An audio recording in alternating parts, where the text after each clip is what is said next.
Et bonjour à tous, j'espère que vous allez bien. Alors aujourd'hui on va se retrouver pour la petite vidéo commencement de la toile en peinture par numéro.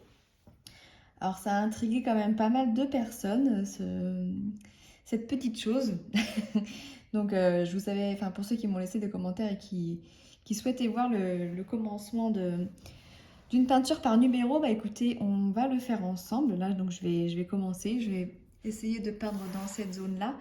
Alors, sachant qu'il est recommandé de travailler couleur par couleur, de commencer par les couleurs les plus claires, afin que les couleurs foncées puissent recouvrir les éventuelles petites erreurs ou débordements qu'on aurait pu faire. Donc, en gros, voilà ce qui est conseillé. Donc, moi, ce que je vais faire, c'est que je vais commencer par la couleur qui me paraît la plus claire dans cette zone. C'est la numéro 4.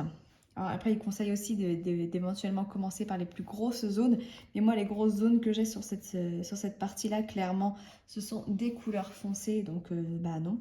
Je vais privilégier le numéro 4. Alors vous n'êtes pas du bon côté, mais en gros, il y en a là, il y en a là, il y en a là, il y en a là. Donc, bah écoutez, on va essayer.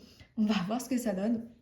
Je suis aussi curieuse que vous de voir comment ça va se boutiquer cette histoire, mais sans grande confiance, hein, parce que moi et la peinture, normalement, on n'est pas forcément très copines. Donc, on va bien voir comment ça se passe. Donc, voilà, là, j'ai récupéré mon petit pot numéro 4. Alors, il est conseillé de ne pas laisser les pots ouverts trop longtemps, parce qu'apparemment, c'est une peinture qui sèche assez rapidement. Donc, bah, écoutez, on va voir. J'ai pris une taille de pinceau assez fin, hein, parce que pour débuter, on va voir comment ça se passe. Et donc il faut toujours, donc j'ai mon petit ramequin d'eau ici, parce qu'il faut toujours que la brosse soit humide quand on se sert dans la peinture. Donc là j'ai toute ma palette de couleurs. Et puis bah, j'ai mes petites brosses qui sont fournies dans le kit avec moi à côté, si jamais la zone est trop grande à faire et que je décide de passer sur une brosse un peu plus grosse. Alors écoutez, on va commencer par cette grosse zone là et puis on va voir ce que ça donne, hein. Allez, on va tester ça. Donc comme je vous avais montré, la peinture, elle est quand même relativement épaisse. Donc, bah, je vais commencer à me servir dans le couvercle. Je sais pas s'il faut en mettre beaucoup ou quoi. Je débute complètement. Soyez indulgents, s'il vous plaît. Moi, je me suis posée à plat. Hein. J'ai pas mis le chevalet parce que bah, ça n'aurait pas été facile de filmer. Ou alors il fallait que je vous filme en étant posée à côté. Oh, le soleil qui revient. Ça fait une belle éclaircie. Alors, je sais pas s'il faut en mettre trop. Alors, j'ai peur d'approcher ma tête et que vous voyez trop mes cheveux après. En tout cas, c'est sûr, ça demande de la précision. Je pense que je vais commencer par faire les contours pour pouvoir ensuite venir y aller un peu plus brutalement, si je peux dire. Hein. Comme quand on fait de la peinture d'une maison. Hein. On commence par délimiter le mur. Je vais partir sur le même principe. Alors, oui, ça demande beaucoup de minutie si vous n'êtes pas, enfin si voilà, si vous n'aimez pas être très précis dans ce que vous faites, clairement, ça c'est le genre de truc qui risque de vous énerver. Ça demande du coup forcément beaucoup de temps. Et je pense pas que ce soit une des peintures les plus difficiles que j'ai là. Oh là là, voilà, je déborde. Parce que les zones, elles sont quand même relativement grandes. Mais bon, il faut un début à tout et c'est en pratiquant qu'on s'améliore, hein, c'est comme tout. Alors oui, forcément. Après la peinture, ils disent de laisser sécher la toile pendant 24 heures avant d'y retoucher. Et c'est pareil, si jamais vous faites, si vous débordez et que vous avez une petite erreur à rattraper, il vous conseille d'attendre que la peinture soit bien sèche pour venir derrière mettre la bonne couleur et réparer le débordement, quoi. Vous voyez, là, j'ai débordé sur le 8 à côté. Et il faudrait que j'attende que ce soit bien sec pour pas qu'il y ait un mélange de couleurs, du coup, qui se fasse, quoi. Alors, je vous avoue qu'en filmant, c'est pas des plus pratiques puisque je peux pas mettre ma tête bien en face, enfin bien au-dessus de la toile. Moi j'aurais tendance à m'approcher fortement, limite à coller mon visage sur la toile pour voir ce que je fais.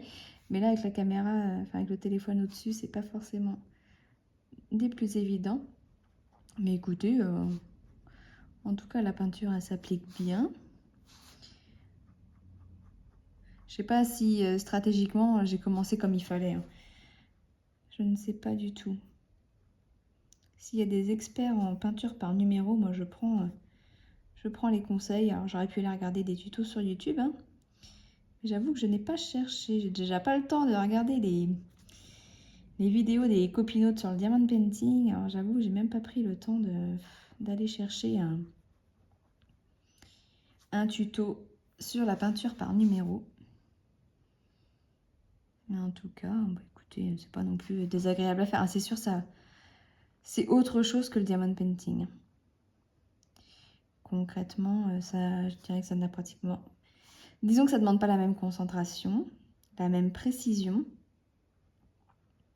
Ça, c'est sûr. C'est vraiment un travail différent. J'essaie de rester concentrée pour ne pas trop déborder. Je vous montrerai après, mais concrètement, c'est pas non plus des plus évidents. Ça demande beaucoup de... Enfin, faut être habile de ses doigts, quoi. Faut être habile. Bon, après, ça change, hein, c'est l'avantage. Bah, d'ailleurs, j'ai Crafties là qui m'a recontacté ce matin. Toujours dans le cadre de notre partenariat VIP. Là, vous savez, ils m'envoient des toiles régulièrement. Donc ça, c'est la dernière toile qu'ils m'avaient envoyée, la peinture par numéro. C'est moi qui leur avais demandé de tester de la peinture plutôt que une nouvelle toile de diamond painting cette fois-ci. Et donc là, pour la prochaine, ils vont me renvoyer une peinture par numéro parce qu'en fait, ils veulent que je teste, mais la peinture par numéro personnalisée. Donc là, je leur ai envoyé 3 images. Et puis, ils vont choisir celle qui est le plus adaptée à une peinture par numéro. Et du coup, bah, après, ils vont me la faire faire. Donc, c'est pas mal, hein, de pouvoir choisir sa propre image. Ça, c'est pas mal. Alors, vu que c'est un site qui respecte tout ce qui est droit d'auteur et tout, j'ai peur que mes images ne conviennent pas. Mais on verra. Enfin, il y en a une, c'est sûr, elle peut convenir.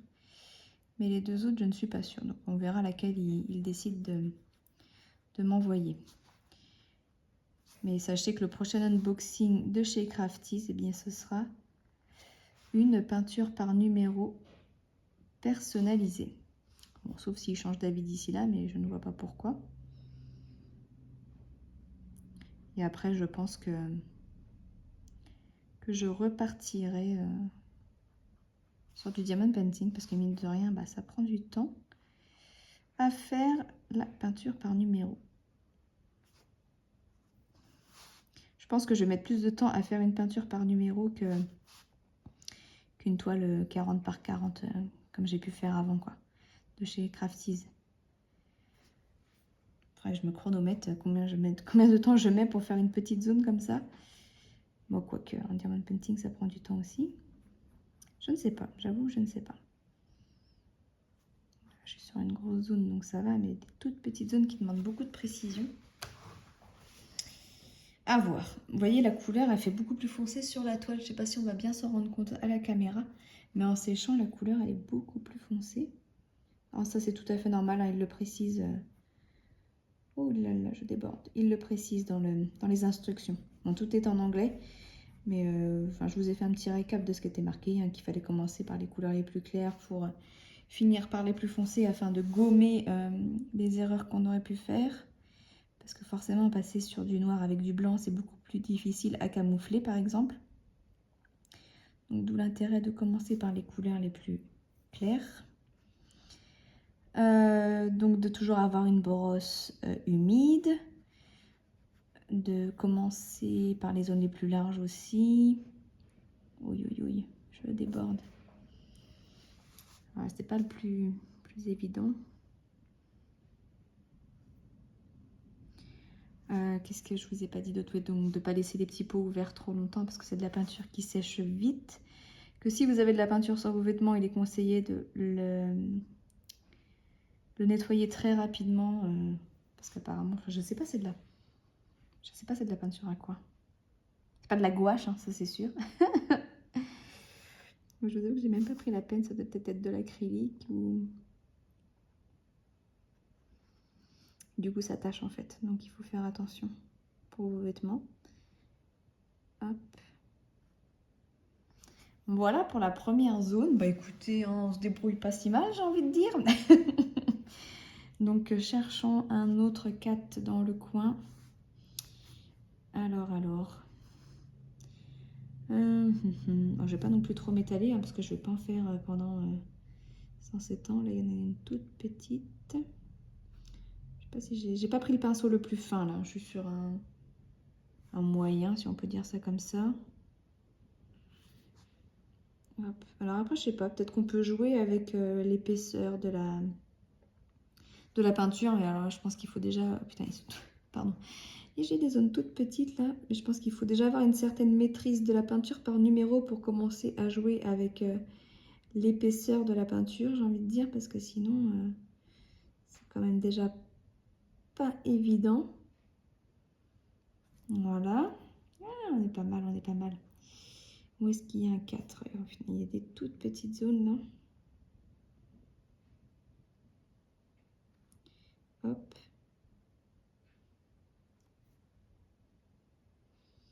Tchouk. C'est pas évident. Franchement, les toutes petites zones, c'est... Bon, je m'en doutais, hein, mais... Et puis en plus, voilà, j'aurais pas dû faire comme ça. Il faudrait toujours se donner une... Chercher les numéros, enfin, ça dépend si vous êtes gaucher ou droitier, hein, mais enfin, pour moi qui suis droitière, les numéros le plus à gauche et revenir sur la droite. Là, vous voyez, j'ai laissé, il y a un 4 ici, il y en a un ici, je vais foutre ma main dans la peinture, quoi. Donc après, c'est ouais, c'est une méthodologie à prendre, j'ai envie de dire. C'est avec la pratique qu'on apprend, hein. Il n'y a pas de secret là-dessus. Hop. C'est pas évident. Moi qui suis assez perfectionniste, hein, du coup, j'ai pas envie de mal faire. J'aimerais que le rendu soit quand même sympa, hein. Hop. Bon, l'avantage déjà c'est que les pinceaux ils sont bien fins. Vous voyez là je suis sur un moyen et j'arrive quand même relativement à aller dans des petites zones, des petits espaces. Tout est dans la précision, la minutie. Pareil, si je ne filmais pas, j'aurais tendance à tourner peut-être la toile. Là, bon, je vais pas le faire parce que ça va être un peu chiant pour vous. Sinon, hop. Je vais aller trop vite, je déborde, voilà. Après, je vais faire une autre couleur avec vous, puis je vais pas non plus m'éterniser sur cette vidéo. C'était vraiment pour vous montrer comment j'ai débuté la toile. Alors, je ne vous apprendrai rien parce que clairement, je ne suis pas... enfin, voilà, je maîtrise pas du tout ce genre de loisirs créatifs. Et je ne sais pas si j'applique la bonne méthode. Donc, je ne vous donnerai pas de conseils. Ce n'est pas un tuto ou quoi que ce soit. C'est... Voilà, je débute avec vous ce nouveau loisir pour moi. Mais loin de moi l'idée de vous donner des conseils ou quoi que ce soit, parce que très clairement, bah, voilà, je maîtrise pas, hein. Je ne maîtrise pas. C'est pas comme le diamond painting où j'ai un peu plus de recul sur ce loisir. Là, c'est vraiment compliqué pour moi de vous dire si je fais comme je faut, si je fais comme il faut. Je n'en sais absolument rien. Donc, c'est à force de pratiquer qu'on se rendra compte si notre méthode est bonne ou pas. Choup.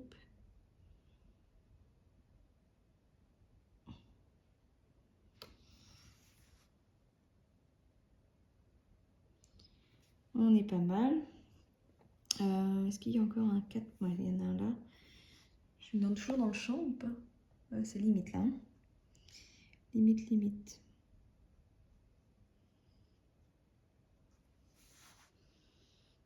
Hop. Alors n'hésitez pas à me dire si le fait de me voir pratiquer là, ça vous donne envie d'essayer ou alors pas du tout, au contraire, parce que vous voyez que c'est très minutieux comme loisir. Est-ce que vous en faites? Est-ce que vous avez des conseils à me donner? Est-ce que je fais comme il faut? Est-ce que c'est pas du tout la bonne méthode que j'utilise? Vous voyez, voilà, j'ai foutu le doigt dedans. Hop. Moi, je prends tout. J'accepte toute critique constructive. Hop. On est pas mal. J'ai pas l'impression qu'il y ait d'autres capes dans cette petite zone, donc je vais changer de couleur. Ouais, je crois que c'est bon. Hop, donc on referme bien le petit pot, je rince mon pinceau. Je vais me chercher un petit sopalin. Hop, et on va passer à la couleur suivante. Alors j'ai pris une autre couleur claire, j'ai pris la 11. J'ai vu qu'il y en avait un petit peu où. Où est-ce que j'ai vu du 11? Il y en a un petit peu ici. Au bout là, mais s'il n'y a que ça, je vais peut-être en prendre une autre. Ah, j'ai oublié un gros 4 là. C'est comme le diamond painting, c'est quand on a rebouché le pot qu'on se rend compte qu'on a oublié des symboles. Zut. Sinon le 19, c'est un beau vert, mais il n'y en a pas beaucoup non plus. Donc je fais la grosse zone en 14 là. 14, est-ce que c'est foncé? C'est encore un bleu. En même temps, je suis dans l'eau, donc forcément, il y a beaucoup de bleu. On va voir la différence entre les deux bleus. Je vais faire le 14. Le 14, c'est toute la grosse zone qui est là. On va faire ça ensemble, et puis après, je pense que le 18, c'est un jaune. Est-ce que cette zone est visible? Ouais, peut-être qu'après, je partirai sur un jaune pour vous montrer d'autres couleurs que du bleu. Je vais commencer par le jaune, comme ça, on verra. Donc là, un beau jaune. Hop, on va voir ce que ça donne. Oh, j'adore cette texture de peinture là, bien épaisse. Alors, voyons ce que ça donne, un beau jaune comme ça. Alors, vous voyez, par contre, il y a des couleurs qui vont... je ne sais pas si on va bien se rendre compte à la caméra. Alors, attendez, je vais essayer de vous zoomer sinon. Est-ce que je vais réussir à zoomer pile poil sur cette zone? Attendez, bougez pas. Là, vous pouvez voir que malgré l'épaisseur de peinture que j'ai mis, on distingue encore le numéro en dessous. Donc là, il va vraiment falloir insister pour que le numéro soit caché, quoi. Il y a peut-être des couleurs claires comme ça qui vont poser un peu plus de soucis. Hop, j'essaie de vous replacer sans vous donner le mal de mer. Alors, je vais zoomer un tout petit peu quand même. Voilà. Bon, on est reparti et on va voir ce que ça donne sans que je mette la main dans le bleu là. Vous voyez, c'est là qu'on se dit c'est pas évident de s'organiser. J'aurais dû commencer, je sais pas comment. Parce que là, je suis enquiquinée par cette zone.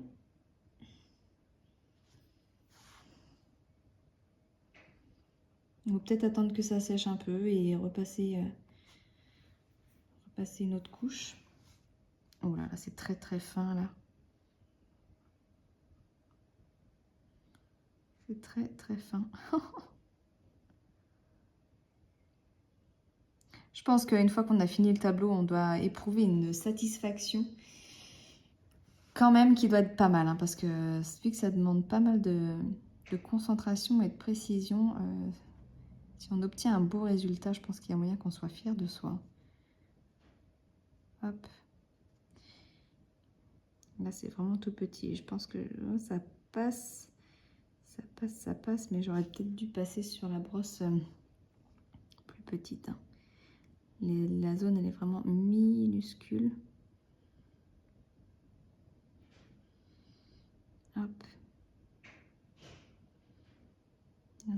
là. Donc je vais attendre que ça sèche un peu et je vais repasser sur le numéro parce qu'on le voit encore à travers.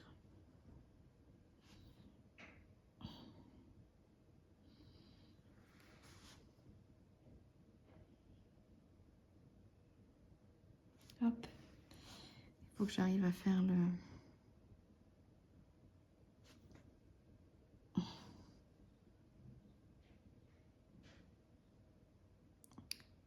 On est pas mal, je pense. Alors, bah non, il faut vraiment que j'attende que ça sèche plus que ça, parce que là, bon, je viendrai plus tard remettre une couche au niveau des numéros, parce que là, tant que ça sèche. Ok, est-ce que j'ai d'autres 18 quand même dans la zone? Non, j'ai eu 19, mais j'ai pas de 18. Le 18 après, il est surtout en haut à gauche. Donc, on referme. Et allez, on fait une dernière couleur ensemble et après je vais stopper cette vidéo qui fait déjà 20 minutes. D'ailleurs, je me demande si je vais pas la clôturer maintenant.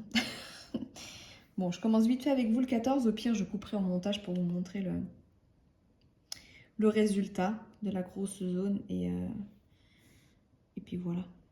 C'est vrai qu'on voit pas une grosse différence. Alors peut-être qu'en séchant, ça sera plus visible. Mais là, pour l'instant, ça se confond pas mal. Alors je me suis posé la question de savoir est-ce qu'il fallait pas un peu déborder, limite venir estomper les couleurs ensemble pour qu'il y ait un plus joli rendu. Je vous avoue que ça, voilà, c'est mes questions de débutante. Est-ce que quand on est un peu plus expérimenté dans ce loisir, est-ce que c'est pas pour faire des beaux fondus de couleurs en fait et pas que ça fasse des blocos Mais enfin du coup là j'ai l'impression que Crafties a fait en sorte que se fasse des beaux dégradés. Alors écoutez, je ne sais pas. Je ne sais pas du tout. Voilà, c'est bien, du coup, on voit la jointure entre deux zones. Écoutez, c'est pas mal aussi. Hop, que j'oublie pas le petit bout là-bas. Je vais enlever le plus gros qu'il y a sur mon pinceau. Hop. Et je vais venir ici. Hop, je déborde un peu. J'espère que vous allez bien m'entendre parce que j'ai pas mis mes écouteurs. Parce que ça m'aurait gêné, clairement. Voilà. On est pas mal. C'est quand même plus facile sur les grosses zones. Bon, on a été coupé faute de stockage dans mon téléphone. Il va vraiment falloir que je fasse quelque chose parce que là, ça devient vraiment compliqué. Chaque vidéo, j'ai une coupure maintenant parce que j'ai plus de place dans mon téléphone, donc c'est un peu pénible. Dans tous les cas, je vous disais que du coup, c'était quand même beaucoup plus facile au niveau des grosses zones et que je me demandais du coup si sur le site Crafties, il y avait un classement en fait par rapport aux motifs, si c'est plus pour les débutants, intermédiaires ou experts. Je ne sais pas, j'ai pas été voir, mais j'ai pas été voir en détail, j'ai pas fait attention à ce genre de détails. Est-ce que c'est dans la description ou quoi? J'irai voir, mais je ne crois pas. Hein. Je pense que ça m'aurait interpellé si c'était le cas. Mais toujours est-il que je vous disais avant que ça coupe que de toute façon j'allais continuer ma petite zone et que je vous reprends tout de suite après. Ne bougez pas. Voilà, alors je vous reprends un petit peu plus tard que prévu, hein, tout simplement parce que je me suis laissée emporter par le truc en fait. J'ai fait beaucoup plus que la petite zone 14, hein, j'ai voulu tester d'autres couleurs. Bah écoutez, enfin, en tout cas pour ma part, hein, c'est bien sûr uniquement mon avis personnel que je donne. Très honnêtement, je pensais que ça allait me gonfler. Parce que tout ce qui est peinture, moi, je suis vraiment pas douée. Mais au final, c'est plutôt plaisant. Franchement, ça détend, ça change du diamond painting. Alors oui, c'est plus salissant, hein, on est d'accord là-dessus. Mais dans tous les cas, c'est très, très apaisant. Ouais, je me suis laissée un peu... je suis moi-même surprise, en fait, hein, de ce test. Parce que, ouais, c'est très agréable à faire. Et franchement, je m'y attendais pas. Donc, je suis assez agréablement surprise par ce nouveau loisir créatif que je teste aujourd'hui avec vous. Non, très franchement, bon, là, je m'arrête parce que ça fait... Moi, je sais pas à quelle heure j'ai commencé la vidéo, mais ça fait peut-être presque 1 heure que j'y suis. Peut-être un petit peu moins, je ne sais plus exactement, mais dans tous les cas, on va dire 45 minutes. Ça vous donne un aperçu de ce que j'ai pu faire, bon, sachant que je débute, hein, qu'il faut aussi s'approprier le support, hein, parce que ça reste une toile, c'est un peu granuleux, c'est pas comme une feuille de papier classique où vous mettez votre coup de pinceau et puis ça marque direct. Là, forcément, je sais pas si on le voit ici, mais en fait, il y a des petites zones blanches, donc faut pas hésiter à mettre assez épais au niveau de la peinture. Ici aussi. Bon, forcément, j'ai un petit peu débordé parce que sur la fin, je voulais vite terminer pour pouvoir finir ma vidéo. Du coup, je m'agaçais un peu et j'ai été moins précise. Donc, mais voilà, une petite séance de temps en temps, franchement, pour alterner avec le diamond painting, c'est vraiment pas mal. Je suis agréablement surprise par le résultat. Les dégradés sont assez jolis. Alors, à voir ce que ça donne par rapport à la photo originale. On a des différences de couleurs assez importantes, mais là, je suis impatiente. Et puis, ouais, c'est ça, de voir ce que ça donne une fois que c'est terminé. Après, c'est comme le diamond painting, on est pressé de voir le résultat de la toile entièrement terminée. Mais là, je me dis que si je me laisse emporter en plus par un motif qui ne me botte pas plus que ça, je pense que si je fais une toile sur un motif que j'adore, il y a moyen que je passe plusieurs heures à faire la toile. Ça, c'est clair et net. Franchement, ça très agréable. Bon, écoutez, je vais clôturer cette vidéo ici parce qu'elle va faire peut-être un peu plus de 20 minutes. Pour une première, je pense que ce sera pas mal. Et puis, si vous avez des conseils, surtout, n'hésitez pas à me les laisser en commentaire. Moi, je suis preneuse. Je vous remettrai en barre de description le lien de cette toile, mais aussi des toiles qu'on peut trouver chez Crafties. Et pareil, si vous décidez de passer le cap, sachez que j'ai toujours mon code promo Pauline20 qui est valable sur le site Crafties. Donc voilà, après, libre à vous de faire votre choix. Bon, écoutez, sur ce, je vais vous laisser. Je vais vous souhaiter une très très belle journée et je vous dis à bientôt. Ciao, ciao.